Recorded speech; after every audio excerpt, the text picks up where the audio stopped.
माशाल्लाह अल्हम्दुलिल्लाह। आज हम तैयार करेंगे प्याज के गर्मा गर्म और क्रिस्पी से पकोड़े।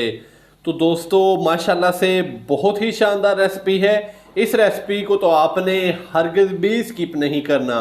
तो मज़ेदार सी प्याज के पकोड़ों की रेसिपी को सीखने के लिए वीडियो को एंड तक देखिएगा और चैनल को सब्सक्राइब करना मत भूलिएगा। बिस्मिल्लाहिर्रहमानिर्रहीम। अस्सलाम वालेकुम दोस्तों, मैं हूं आपका होस्ट मोहम्मद उस्मान, आपके अपने चैनल उस्मान फूड सीक्रेट्स के साथ। उम्मीद है आप सब दोस्त खैरियत से होंगे। अल्लाह करीम आप सबको ऐसे ही हमेशा खुश रखे। तो दोस्तों, सर्दी का मौसम हो और साथ में हल्की हल्की बारिश हो, और इस बारिश के मौसम में और हल्की हल्की सर्दी में गर्मा गर्म से पकोड़े ना हो, ये तो हो ही नहीं सकता। तो दोस्तों, आज मैं आपके साथ बहुत ही मजेदार से और क्रिस्पी से प्याज के पकोड़ों की रेसिपी शेयर करूंगा। तो दोस्तों, बड़ी ही मजेदार रेसिपी है, आपने भी वीडियो को एंड तक देखना है ताकि आप भी घर पर बासानी बहुत ही मजेदार से और गर्मा गर्म से प्याज के पकोड़े बारिश के मौसम में बनाकर तो आप इस बारिश के मौसम में एंजॉय कर सकें। तो वीडियो को लाइक कर दें और चैनल को सब्सक्राइब करना मत भूलिएगा। तो आइए अपनी प्यारी सी रेसिपी को स्टार्ट करते हैं। बिस्मिल्लाहिर्रहमानिर्रहीम। प्याज के गर्मा गर्म और क्रिस्पी से पकोड़े बनाने के लिए सबसे पहले हम मिक्सिंग बाउल के अंदर प्याज शामिल करेंगे। ये तकरीबन मेरे पास 300 ग्राम प्याज है, जिसको मैंने इस तरीके से काट लिया है। ये देखें, ये मैंने ज़्यादा बारीक भी नहीं काटे और ज़्यादा मोटाई के अंदर भी मैंने इसको नहीं काटा। तो अभी हम इसको मिक्सिंग बाउल के अंदर शामिल करेंगे। प्याज को शामिल करने के बाद मैं इसके अंदर 1 खाने का चम्मच नमक शामिल करूंगा। नमक आप अपने टेस्ट के मुताबिक कम या ज़्यादा भी इस्तेमाल कर सकते हैं। तो अभी मैं हाथ की मदद से इसको अच्छे तरीके से मिक्स करूंगा नमक को, ताकि प्याज अपना पानी छोड़ दे। तो जो प्याज की लेयर है वो हाथ की मदद से हमने उसको लैदा कर देना है,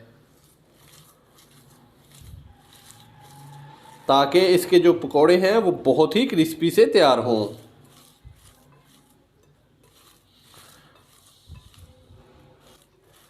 तो प्याज आप इससे बड़े साइज़ में भी ले सकते हैं।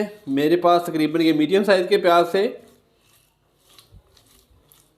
तो दोस्तों, आपने जब भी घर पर प्याज के पकोड़े तैयार करने हैं तो आपने फ़ौरन से प्याज काट के तो उसके अंदर सारे मसाले शामिल करके तो साथ ही आपने फ्राई कर लेने हैं। अगर आपने इसके अंदर नमक और बाकी मसाले डाल के तो रख दिया तो जो इसका मटेरियल होगा, जो इसकी डो होगी, वो पतली हो जाएगी, क्योंकि प्याज को अगर नमक लग जाए तो ये फिर पानी छोड़ता रहता है। तो यहाँ पे देखें दोस्तों, मेरा हाथ कितना गीला हो चुका है। तो यहाँ पे हमने इसको अच्छे तरीके से मसल लिया। तो नमक भी अच्छे तरीके से हल हो चुका है और जो प्याज के लेयर हैं वो भी अलग-अलग हो चुके हैं। तो अभी हम इसके अंदर बाकी मसाले शामिल करेंगे। हाफ़ टी स्पून मेरे पास है पिसा हुआ ज़ीरा, ये हम इसके अंदर शामिल करेंगे। हाफ़ टी स्पून मेरे पास है पिसी हुई लाल मिर्च, ये हम इसके अंदर शामिल कर देंगे। हाफ़ टी स्पून कुटी हुई लाल मिर्च का शामिल करेंगे। ये मेरे पास खुश्क धनिया है साबुत, इसको हम हाथ की मदद से मसल के इसके अंदर शामिल करेंगे। तो दोस्तों, आपने पकोड़े बनाने हैं या समोसे बनाने हैं तो आपने खुश्क धनिया इस तरीके से हाथ से मसल के आपने इसके अंदर शामिल करना है। ये देखें, ये दरदरा सा हो जाता है। तो इससे बहुत ही प्यारी खुशबू आती है, पकोड़ों की भी और समोसों की भी। खुश्क धनिया को शामिल करने के बाद मैं इसके अंदर 1 टीस्पून भर के चॉप की हुई सब्ज़ मिर्चें शामिल करूंगा। तकरीबन ये 2 खाने के चम्मच मेरे पास बारीक कटा हुआ सब्ज़ धनिया है, ये हम इसके अंदर शामिल कर देंगे। इसमें से थोड़ा सा, तकरीबन मैंने 1 से 1.5 खाने का चम्मच शामिल कर दिया, थोड़ा सा मैंने रख लिया है। ये मेरे पास सब्ज़ पुदीने के पत्ते हैं, ये तकरीबन 1 खाने का चम्मच है, ये भी हम इसके अंदर शामिल कर देंगे। सारे मसाले शामिल करने के बाद हम एक दफ़ा इसको फिर अच्छे तरीके से मिक्स कर लेंगे और फिर हम इसके अंदर बेसन को शामिल करेंगे।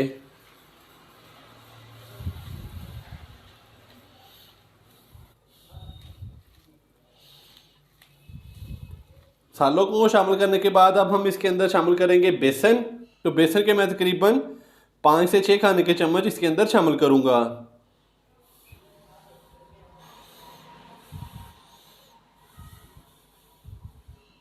तो यहाँ पे तकरीबन मैंने 5 खाने के चम्मच बेसन इसके अंदर शामिल किया है। तो अभी हम इसको अच्छे से मिक्स करेंगे।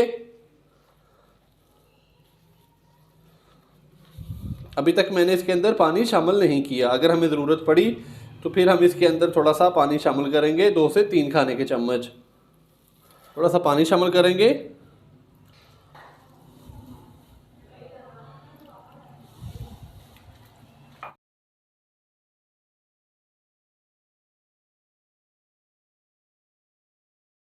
तो यहाँ पे बेसन मुझे थोड़ा सा कम लग रहा है, तो अभी मैं इसके अंदर 2 खाने के चम्मच भर के और शामिल करूँगा।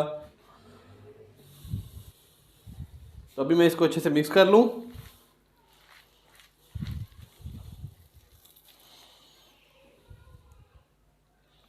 थोड़ा सा पानी शामिल करेंगे, पानी हमने ज़्यादा शामिल नहीं करना।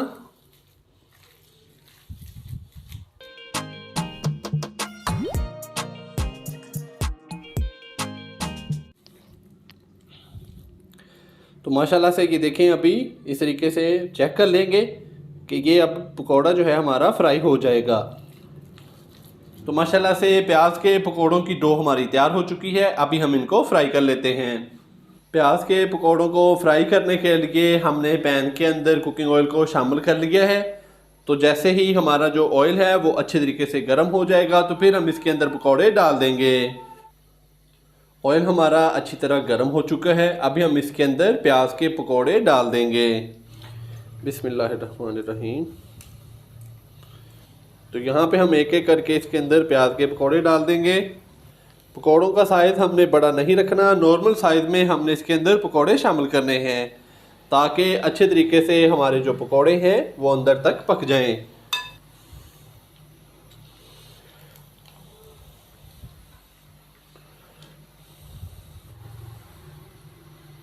तो प्याज के पकौड़े हमने शामिल कर दिए हैं। अभी मैं इसकी जो साइडें हैं वो इस तरीके से चेंज कर दूंगा। ऑयल हमारा अच्छी तरह गर्म हो चुका था। पकौड़े शामिल करने के बाद मैंने जो इसकी आंच है वो मीडियम कर दी है। अभी हम मीडियम फ्लेम पे इसको गोल्डन ब्राउन होने तक फ्राई करेंगे और दोनों साइडें हमने अच्छे तरीके से पकौड़ों की फ्राई कर लेनी है। तो चम्मच की मदद से मैंने इनकी जो साइडें हैं वो चेंज कर दी हैं।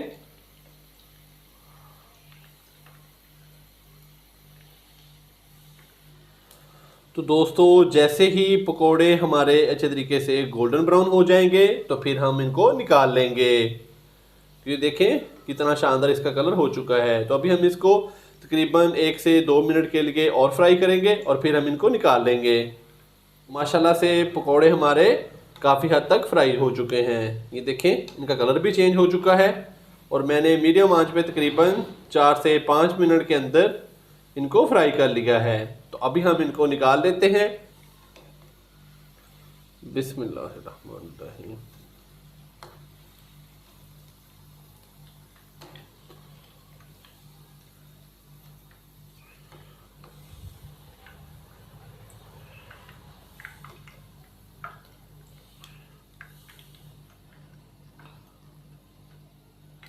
तो माशाल्लाह से बहुत ही मज़ेदार से और क्रिस्पी से हमारे प्याज के पकोड़े फ्राई हो चुके हैं।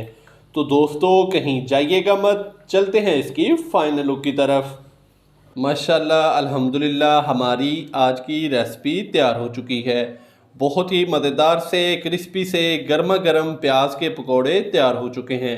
तो दोस्तों बारिश के मौसम में आप भी इसी तरीके से बनाइएगा। इंशाल्लाह बहुत ही मज़ेदार से और क्रिस्पी से प्याज के पकोड़े तैयार होंगे।